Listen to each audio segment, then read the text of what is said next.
On this episode, This seems like a million years ago, but it only happened a few years ago. I'm really ashamed of it all now, but anyway, here's my story. We spotted an old couple on the street. They looked like easy targets. There were four of us. We decided I'd be the lookout while my boys took their stuff. JB ran up and demanded their cash and jewelry, and he screamed at them in his most threatening voice. "Don't make me ask twice," he bellowed. That old man, he just smiled, and it was a smile straight from a nightmare. All he said was, "I've been waiting for a night like this for a long time." Ty, my other buddy, he reached for the old lady. She didn't even flinch. She just snarled, grabbed him, lifting him up off the ground.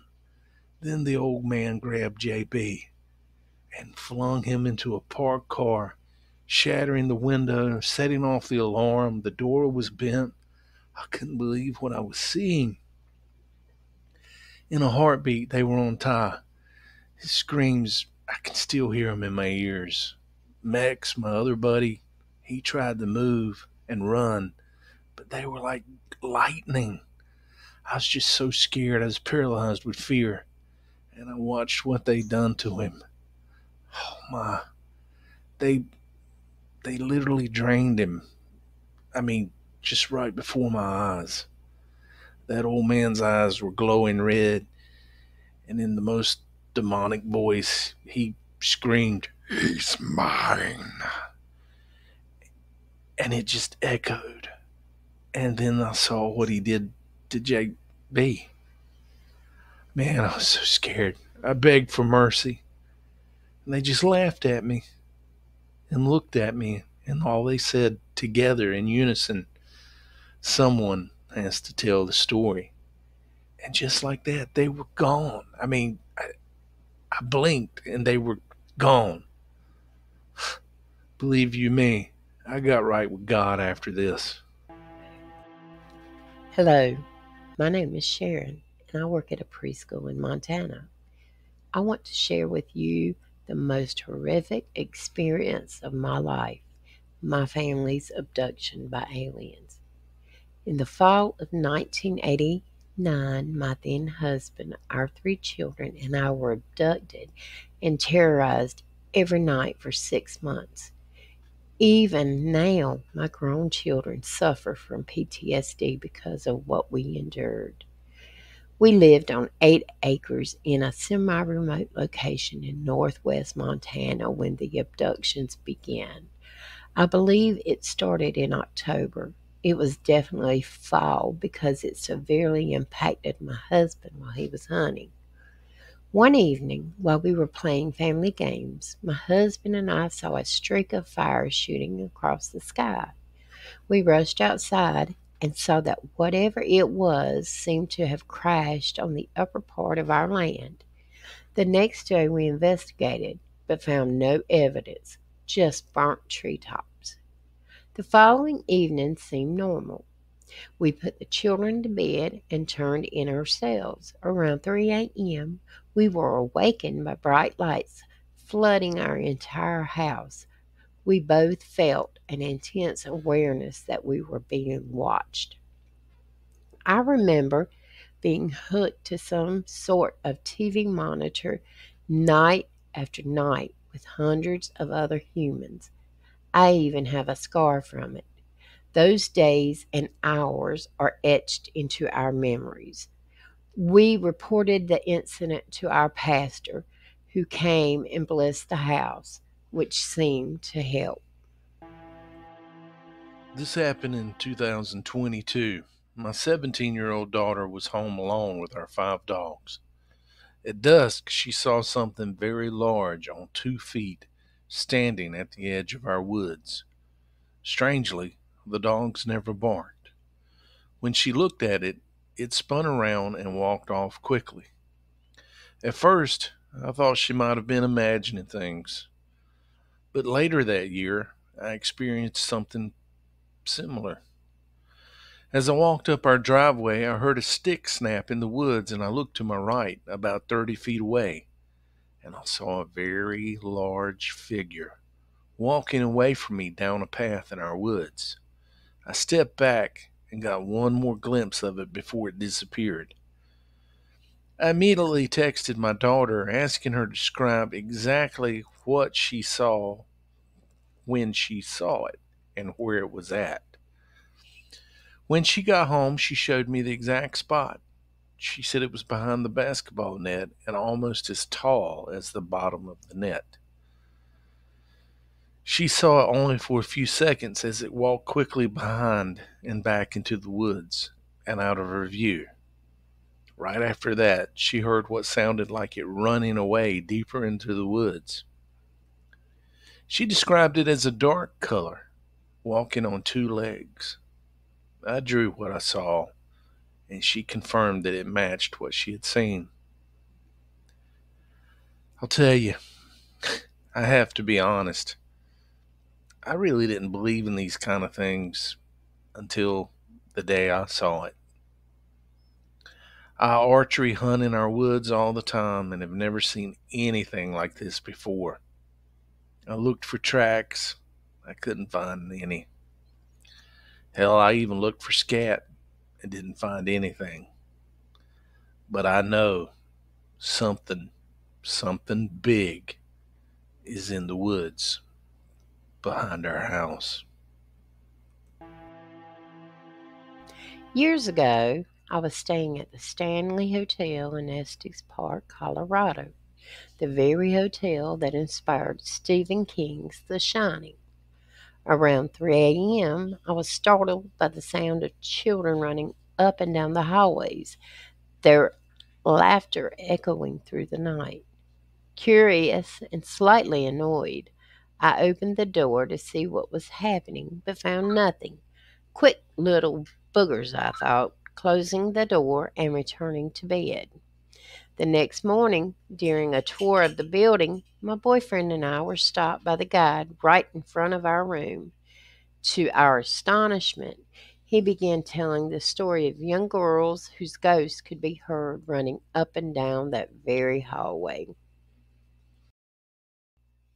During my freshman year of college, I spent winter break with my cousins in North Dakota. One night we were drinking in a friend's basement with a few other guys and girls. It was really late, around 4 a.m. I was getting sleepy, so I decided to walk home. Despite the cold and the snow, the houses weren't far apart, and the moonlight made it seem almost bright outside. The path we always took went straight behind the house, through some wooded areas, and then across the open land. As I shuffled through the snow with my head down, I looked up to my left and I saw another figure about 50 yards away, walking in the opposite direction. I saw him just before he saw me, and when he did, he jerked, his arms and shoulders clearly startled. For some reason, I laughed out loud from the shock and just gave a little wave like, "Oh, you startled me too, and I'm sorry." He just stood there staring at me, and I thought, is he going to say something? So I stopped and I looked back at him. He wore a full face ski mask, and he was tall, but he didn't say anything.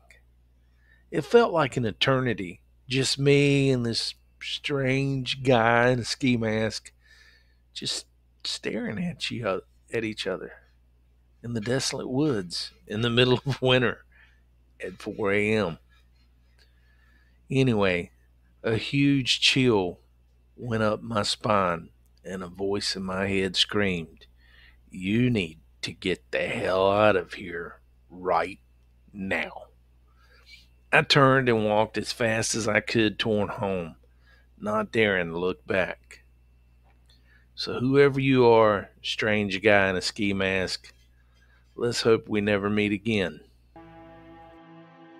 You know, I never believed in vampires until one chilly night in my 20s. I was living in a small town in upstate New York, And after a long shift at the local diner, I decided to take a shortcut home through the park. Bad mistake. It was around midnight. The air was crisp, and the park was eerily silent. As I walked, I felt an unusual sensation as if someone was watching me. I turned around and saw a tall, pale figure standing under a street lamp. His eyes glowed with an unnatural light. He smiled, revealing unnervingly sharp teeth. My heart raced, but I couldn't move. He seemed to glide towards me, not walking, but floating. Suddenly, he was inches from me. He whispered in a voice that was both soothing and terrifying, "Do not be afraid." I felt a cold shiver down my spine as he touched my neck gently. Before I could react, everything went black. I woke up on a park bench the next day, feeling weak and disoriented. My neck throbbed, and I noticed two small puncture marks. I stumbled home, trying to make sense of what had happened. I never saw him again, but the encounter left me questioning the existence of creatures that lurk in the shadows, feeding on the living. This experience changed me forever, leaving me with a sense of dread whenever I walk alone at night.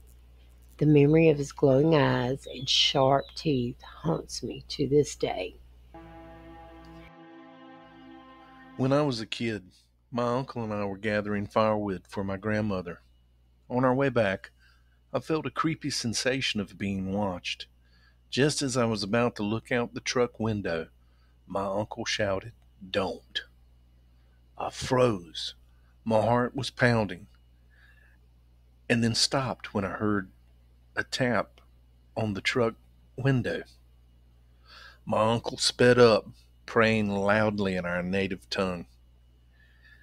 The truck suddenly dipped, and he told me to look at him and not turn away.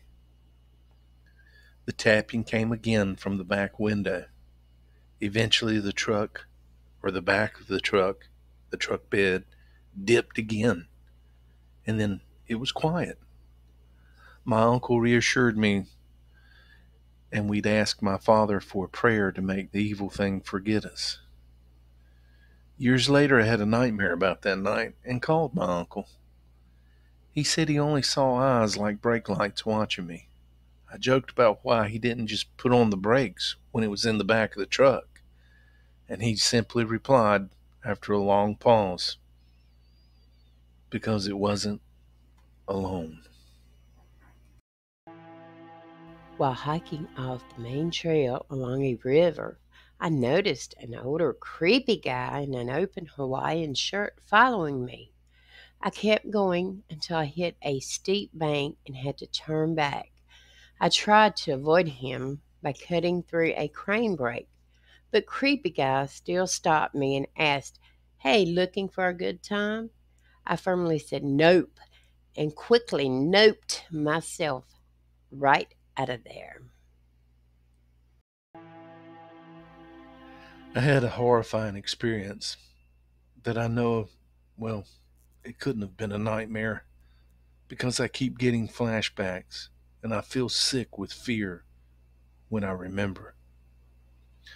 I woke up surrounded by people or things. I really can't recall their appearance. I screamed and ran to my mom's room, but she couldn't hear me. When I pulled the cover from her head, nobody was there. Everything just seemed to melt around me. There was a cannula in my hand. They injected me with some type of strange fluid. The pain was unbearable. It felt like it was burning deep in my veins, and I blacked out. Smoke filled my throat. It tasted acidic and thick. I pushed my way out of a tube and I ran, but they held me down and injected me again. The pain I thought was going to kill me. But then I blacked out and I found myself back in my room. I tossed and turned all night, my voice silenced by thick smoke. Screamed for them to take it out. I didn't wake up to 4 p.m. the next day when my mom had to wake me. The veins in my hands were bulging, and I felt an itching and twitching pain in my fingers. Painkillers, nothing ever helped after that.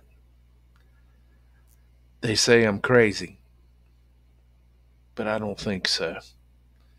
I'm not sure what I experienced. Sleep paralysis, maybe. But as far as I'm concerned, I had some kind of abduction, and I never want to encounter this again. Well, when my daughter was 2, I found her twirling paper towel tubes tied with twine in the air. I asked her what she was doing. She said she was practicing her nunchucks. I was very confused as she'd had no way of knowing what they were. I asked her what she meant, and she said that Adam had told her how to make them and showed her each night how to use them. She went on to say that Adam told her to practice because she may need to know how to defend herself someday. I almost freaked out, but asked her what Adam looked like. She said he was tall, blond, and had blue eyes. She said, "Mommy, you know how he looks. You know him. He died of a headache." I had to leave the room. You see, 4 months before she was born, my tall, blonde, blue eyed martial arts pro friend had died of a brain aneurysm at the age of 27. She has not spoken of him since that day, so I'm not sure if I scared her with my reaction or she had completed her lessons. Last night, a friend rushed me out of my house to catch the opening act at a local bar. After a few drinks, I realized my phone wasn't in my pocket. I checked our table, the bar, the bathroom, his car, with no luck. So I used my buddy's phone to call mine. After 2 rings, someone or something answered. It gave out a low, raspy giggle and hung up. They didn't answer again. I just gave up. I just assumed my phone was lost or stolen. And I just headed home. Wouldn't you know it, I found my phone laying on my nightstand right where I left it. I just moved into a basement suite and noticed something strange. I always locked the deadbolt, but not the door handle when I went out. Yet, when I came home, the deadbolt would be unlocked and the door handle locked. Initially, I thought I was confused, but it kept happening. Assuming it was my landlady, I didn't say anything. One day, after finding the wrong lock locked again, I discovered an old book in my fridge that I had never seen before. This creeped me out because I collect old books. I finally called my landlady and told her what was happening. She freaked out, saying the previous tenant was a creepy guy with mental health and drug problems. She had all the locks changed that day and it never happened again.